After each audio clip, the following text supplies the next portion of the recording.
ഇതുപോലെ എല്ലാവരും കൂടിയുള്ള ഒത്തുചേരല് പണ്ടൊക്കെ അപൂർവങ്ങളിൽ അപൂർവമായിരുന്നു. കാരണം ഒരാൾക്ക് ലീവ് കിട്ടുമ്പോൾ അടുത്ത ആളുണ്ടാവില്ല. അങ്ങനെ ഈ പ്രാവശ്യം ഉണ്ണിച്ചേട്ടനും ശംഖുവും എല്ലാവരും ഉണ്ടായിരുന്നു കേട്ടോ. അപ്പം ഞങ്ങൾ വിചാരിച്ച് അൽഫാം ഉണ്ടാക്കിയാലോ എന്ന്. അങ്ങനെ എല്ലാവരും കൂടി ഇതാ പണി തുടങ്ങി. എൻ്റെ അനിയനാണിട്ടത്. അനിയനൊരു പ്രത്യേകത ഉണ്ട്, എപ്പോഴും അവൻ്റെ തോളത്തൊരു കൊച്ചു വേണം. ശിവയുടെയൊക്കെ ആത്മാർത്ഥത എന്താ വിചാരിക്കും, ഇപ്പം സാധനമാവും ഇപ്പം കഴിക്കുമെന്ന്. പക്ഷെ കുറേ നേരം ആട്ടി മതിയായിട്ട് അവസാനം വന്ന് എൻ്റെ ഒപ്പം സെൽഫി എടുക്കാമെന്ന് വിചാരിച്ച് വന്ന് ചിരിച്ചതായിരുന്നു കേട്ടോ.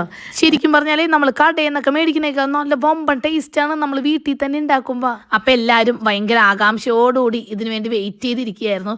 അങ്ങനെ ഈ സംഭവം ആദ്യത്തെ 2 എടുത്ത് അപ്പം അതിന് കാവലായിട്ട് ഉണ്ണിമായി നിൽക്കുകയാണ്. കാരണം കണ്ണ് എറ്റി അടിച്ചു മാറ്റി കൊണ്ടുപോകുന്ന ആൾക്കാരാണ് കൂടെ ഉള്ളത്.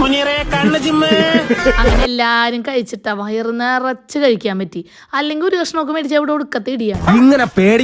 എനിക്കെന്താണാവോ എല്ലാരും കൂടി ഒരുമിച്ചിരുന്ന് കഴിച്ചാലേ എൻ്റെ വയറ് നിറയുള്ളൂ. അതെന്താണ് അങ്ങനെയെന്ന് എനിക്ക് ഇതുവരെ മനസ്സിലായിട്ടില്ല.